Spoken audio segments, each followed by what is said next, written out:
Hello friends, स्वागत है आपका हमारे YouTube channel study with smartness में।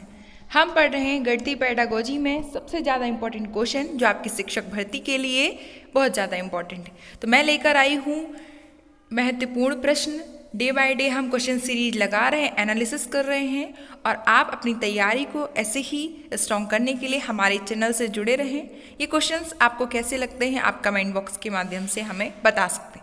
तो चलिए टाइम ना खराब करते हुए हम स्टार्ट करते हैं। आज का हमारा पहला क्वेश्चन है फ्रेंड्स, आज हम राष्ट्रीय पाठचर्या रूपरेखा 2005 से संबंधित महत्वपूर्ण प्रश्न लगाएंगे, जितने ज़्यादा हो सकेंगे। ठीक है, तो पहले हम जान लेते हैं कि राष्ट्रीय पाठचर्या की रूपरेखा 2005 ये कहाँ स्थित है। तो ये संविधान की 8वीं अनुसूची में दी गई भाषाओं में इसका वर्णन किया गया है। और ये राष्ट्रीय पाठचर्या की रूपरेखा इसमें बताया गया है बच्चों के लिए कि बच्चों को किस तरीके से पढ़ाया जाए। इसमें कहा गया है कि जो बच्चों का ज्ञान है उसको ज़्यादा से ज़्यादा स्कूल के बाहरी जीवन से जोड़ना है, गतिविधियों को संचालित करना है ताकि वे गतिविधियों के माध्यम से समझ सकेंगे। और सबसे इम्पोर्टेंट बात इसमें यह भी बताई गई है कि एक त्रिभाषा फॉर्मूला, यानी कि घरेलू भाषा पर या मातृभाषा पर ज़्यादा बल दिया गया है, उसके माध्यम से बच्चों को सिखाना और उससे दूसरी भाषा को कनेक्ट करना। ठीक है, इसमें बहुत सारी चीज़ें बताई गई हैं। गणित भाषा के लिए बोला गया है विशेष रूप से कि गणित भाषा का जो दायरा है उसको विस्तृत करने के लिए उसको दूसरी भाषा से जोड़ना, और औपचारिक और यांत्रिक प्रक्रियाओं के माध्यम से इसमें ज्ञान प्रदान करना, यानी एक सिस्टमेटिक वे से हम बच्चों को सिखाएं। तो हमारा पहला क्वेश्चन क्या कह रहा है कि गणितीय पाठचर्या में राष्ट्रीय पाठचर्या की रूपरेखा 2005 में उल्लिखित गणित की लंबी आकृति, ठीक है, क्या संकेत करती है। हमारे ऑप्शंस हैं चुनौतीपूर्ण समस्याओं को हल करना, गणित के खेलों का सृजन, हस्तसिद्ध अनुभव प्रदान करना, या एक संकल्पना पर दूसरी संकल्पना बनाना। ठीक है, तो गणित में जो लंबी आकृतियां बना दी जाती हैं वे बच्चों के लिए क्या हैं? क्या उसमें समस्याओं का हल होता है, या खेलों का बच्चे सृजन मतलब खेल खेलने लगते हैं उससे, या हस्तसिद्ध अनुभव प्रदान करते हैं, या उसे बनाकर चीज़ों को सीखते हैं, या एक संकल्पना पर दूसरी संकल्पना बनाना। तो फ्रेंड्स ऑप्शन नंबर डी एक स्पेसिफिक आंसर होगा इसका। ठीक है, यानी कि अगर हम एक लंबी आकृति उन्हें दे देते हैं कुछ भी बनाने के लिए इस तरीके से, तो वह सोचेगा उस पर और उसे कई तरीके से बनाने की कोशिश करेगा। हो सकता है एक बलून बना दे, या हो सकता है कई सारी चीज़ें जैसे कि इसमें ट्री बना दे। तो एक संकल्पना से दूसरी संकल्पना, यानी कि अगर लंबी आकृति जितनी ज़्यादा दे दी जाए तो वह अपने मन में उसको विचार करने के लिए उसे दूसरी आकृति से कनेक्ट करेगा। नेक्स्ट क्वेश्चन है राष्ट्रीय पाठचर्या की रूपरेखा 2005 के अनुसार प्राथमिक स्तर पर, ठीक है, संख्याओं और उन पर संक्रियाओं, मात्राओं का मापन आदि का शिक्षण क्या कहलाता है। तो हमारे ऑप्शंस हैं गणित शिक्षण के संकीर्ण उद्देश्य को यह पूरा करता है, या गणित शिक्षण के उच्च उद्देश्य को पूरा करता है, या ऑप्शन 3 है बच्चे की चिंतन प्रक्रिया के गणितीकरण के उद्देश्य को पूरा करता है, या महत्वपूर्ण गणित शिक्षण के उद्देश्य को पूरा करता है।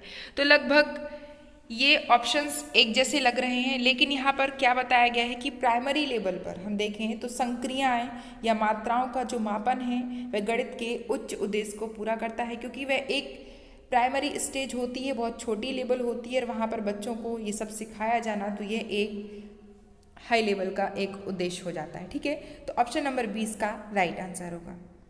नेक्स्ट क्वेश्चन है कक्ष में गणितीय भाषा में निपुणता को निम्नलिखित क्रम में समस्याओं को प्रदर्शित करने के द्वारा बढ़ाया जा सकता है। तो हमारे ऑप्शन है क्या है क्वेश्चन कि कक्ष में गणितीय भाषा में अधिक निपुणता प्राप्त करने के लिए क्या किया जा सकता है। तो आपके ऑप्शन है रोजमर्रा की भाषा, उससे कनेक्ट करना गणितीय भाषा, और फिर गणितीय समस्या का समाधान उसे एक प्रतीकात्मक भाषा के रूप में लेना। ऑप्शन 2 है प्रतीकात्मक भाषा या गणितीय समस्या समाधान की भाषा पहले, या गणितीकरण की स्थिति की भाषा, या रोजमर्रा की भाषा।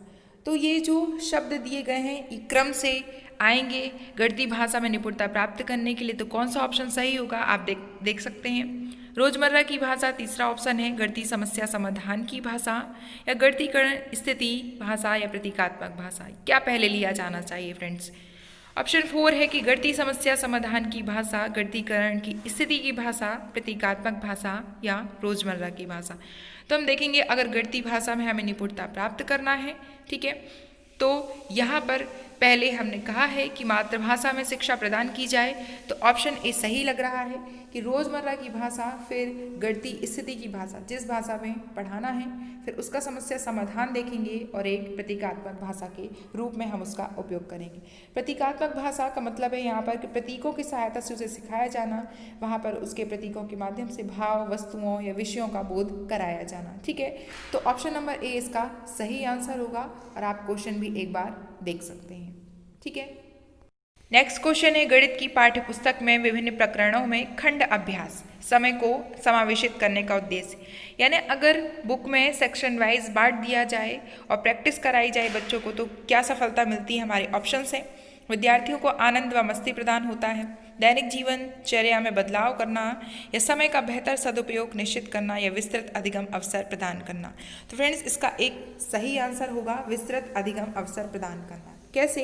यदि हम खंड खंड के माध्यम से बच्चों को हर एक पार्ट को अलग अलग तरीके से पढ़ाएं तो यह एक विस्तृत अधिगम होगा, यानी समय अधिक लगेगा और सीखने का अवसर उन्हें ज़्यादा से ज़्यादा प्रदान होगा। तो माइंड में उनके सेक्शन वाइज चीज़ें बैठ जाएंगी कि कहाँ पर क्या होता है, ठीक है। चलते हैं नेक्स्ट क्वेश्चन पे।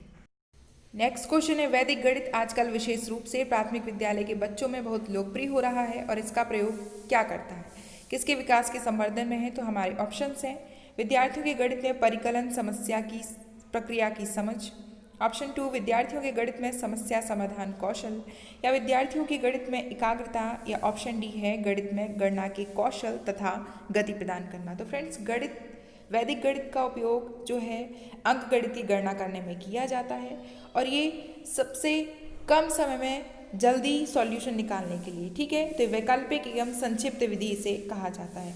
तो क्या होगा इसका आंसर?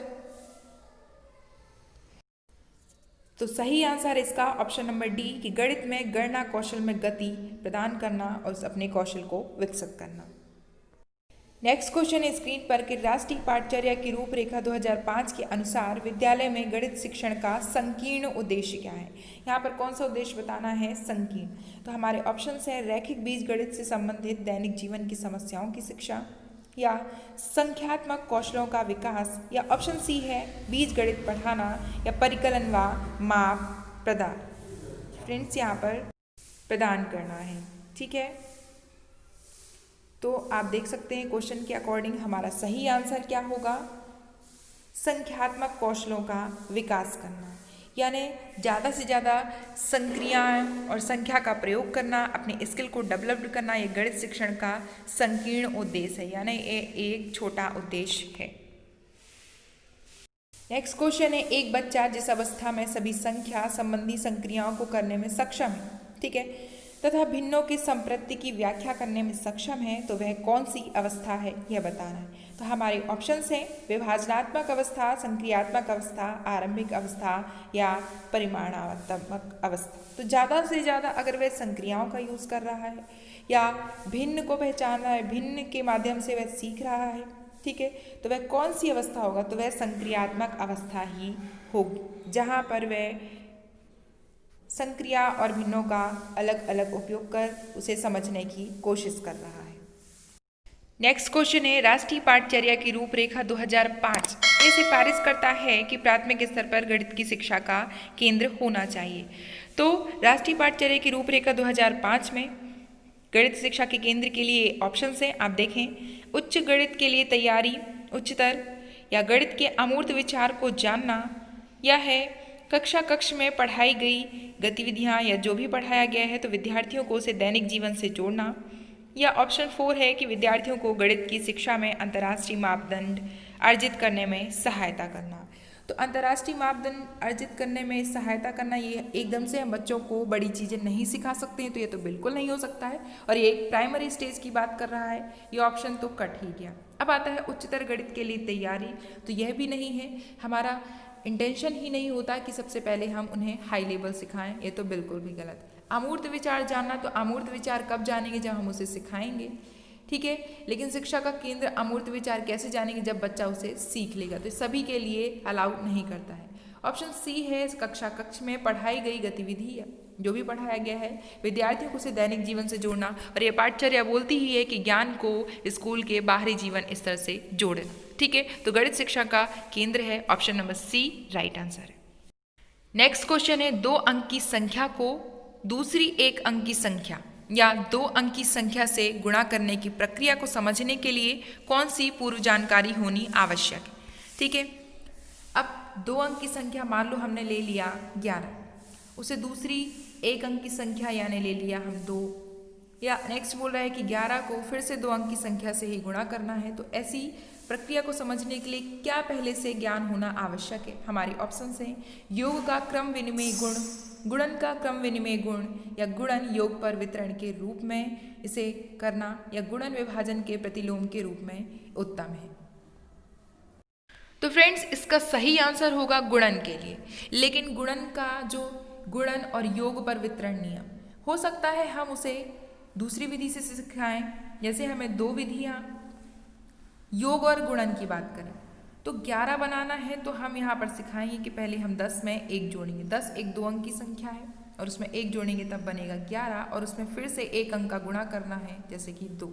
तो गुणन और योग वितरण नियम ये फॉलो करता है। ऑप्शन नंबर सी इस तरीके से इसका राइट आंसर। नेक्स्ट क्वेश्चन है प्राथमिक स्तर पर शिक्षार्थियों के माप का संदर्भ पढ़ाने के लिए कौन सा कथन सही है। तो माप बताने के लिए हमारे ऑप्शंस है अप्रामाणिक मापों का उपयोग प्रामाणिक मापों की बात करना चाहिए, या ऑप्शन बी है प्रामाणिक मापों का उपयोग अप्रामाणिक मापों की बात करना चाहिए, ऑप्शन सी है केवल अप्रामाणिक मापों का उपयोग करना चाहिए, या ऑप्शन डी है अप्रामाणिक मापों का उपयोग करना ही नहीं चाहिए। तो यदि हम बच्चों को माप सिखा रहे हैं तो अप्रामाणिक मापों का उपयोग प्रामाणिक मापों की बात करना चाहिए, तो सही है। प्रामाणिक मापों का उपयोग अप्रामाणिक मापों की बात करना चाहिए, यह भी कहीं ना कहीं सही। लेकिन अगर हम बच्चा नवयुग सीख रहा है, नई चीज़ें सीख रहा है और प्राइमरी स्टेज का है तो ये दोनों कथन फॉलो नहीं कर रहे हैं। केवल आ गया तो केवल अप्रामाणिक, तो ये तो कहना बिल्कुल ही उचित नहीं है। ऑप्शन डी है अप्रामाणिक मापों का उपयोग करना ही। यदि हम उसे माप सिखा रहे हैं तो हम उसे माप के संदर्भ में ही जानकारी देंगे। ठीक है, इसलिए ऑप्शन नंबर डी इसका राइट आंसर होगा कि अप्रामाणिक मापों का उपयोग करना ही नहीं चाहिए। नेक्स्ट क्वेश्चन है कक्षा 2 की एक शिक्षिका ने अपने विद्यार्थियों को 4 इकाई और 3 दहाई लिखने के लिए कहा। कुछ विद्यार्थियों ने 34 के स्थान पर 43 लिखा। एक शिक्षक के रूप में आप विद्यार्थियों की इस संकल्पना को कैसे समझेंगे। ठीक है, हमने क्या कहा कि 4 इकाई और 3 दहाई। ठीक, उसने 34 लिखा, 34 के स्थान पर उसने 43 लिखा। ठीक है, और इसके लिए हमें बताना है कौन सी विधि उपयुक्त है। तो हमारे ऑप्शन से हमेशा दहाई और इकाई के स्तंभों में लिखना चाहिए, इससे कोई भ्रम ना हो, या स्तंभ विधि में अभ्यास करने के लिए बहुत सारे प्रश्न देंगी, या विद्यार्थियों को गिन तारा पर प्रदर्शित करने के लिए कहेंगी, या उन्हें बताएंगी कि यह गलत है, सही उत्तर को 5 बार लिखें। तो ऐसा नहीं है, हम उन्हें स्तंभ विधि के माध्यम से सिखाएंगे। ठीक है, स्तंभ विधि क्या होती है, जहाँ पर इकाई और दहाई को हम बांट सकते हैं। ठीक है, जैसे हमने बनाया है, हमें लिखना है 34, तो 34 इकाई में है तो हम इसे बताएंगे कि इकाई यहाँ आता है, 4 यहाँ लिखेगा, दहाई यहाँ आता है तो 3 यहाँ लिखेगा, और अगर सैकड़े की बात करें तो 1 यहाँ आता है, सैकड़ा यहाँ लिखेगा। तो इस तरीके से हम दहाई, इकाई और सैकड़े की बात करें तो स्तंभ विधि के माध्यम से ज़्यादा अच्छे से सिखाया जा सकता है। ठीक है, इसलिए ऑप्शन नंबर 20 का राइट आंसर होगा कि गणित में जो इकाई दहाई की समस्याएं हैं उसे सॉल्व करने के लिए स्तंभ विधि का प्रयोग किया जाना चाहिए। नेक्स्ट क्वेश्चन है फ्रेंड्स, क्वेश्चन फॉर्मेट थोड़ी सा बड़े हैं इसलिए आपको इसको सही तरीके से ऊपर नीचे करके समझना होगा। ठीक है, नेक्स्ट क्वेश्चन क्या कह रहा है, राष्ट्रीय पाठचर्या की रूपरेखा 2005 के अनुसार प्राथमिक स्तर पर गणित शिक्षण का उद्देश्य कौन सा नहीं है बताना है फ्रेंड्स। तो हमारे ऑप्शन है गणित में उच्चतर और अमूर्त पढ़ाई की तैयारी करना, नेक्स्ट है गणित को बच्चे की जिंदगी के अनुभवों का भाग बनाना, या ऑप्शन समस्या समाधान, समस्या प्रस्तुत करने के कौशल को प्रोत्साहित करना, या तर्क संगत विचारों को प्रोत्साहित करना। चूंकि हमने पढ़ा है कि राष्ट्रीय पाठचर्या की रूपरेखा 2005 क्या कहती है, बच्चों को जिंदगी के अनुभवों से जोड़ना, अमूर्त पढ़ाई के लिए भी यह बात करती है और समस्या समाधान पर भी बात करती है। यह तर्क संगत विचारों को प्रोत्साहित करने के लिए बात नहीं करती है, इसलिए ऑप्शन नंबर डी इसका राइट आंसर होगा। तो फ्रेंड्स, ये थे घटती पेडागोजी में महत्वपूर्ण प्रश्न। आज हमने राष्ट्रीय पाठचर्या की रूपरेखा 2005 से गणित के बहुत प्रश्नों को सॉल्व किया है। और भी आपको कैसे क्वेश्चन चाहिए आप हमें बता सकते हैं, ये क्वेश्चन कैसे लगते हैं ये भी बता सकते हैं। तो हमारे चैनल से जुड़े रहें और अपनी तैयारी को बरकरार रखें। ठीक है, मिलते हैं नेक्स्ट वीडियो पर। Thanks for watching. चैनल को लाइक शेयर सब्सक्राइब करें। जय हिंद।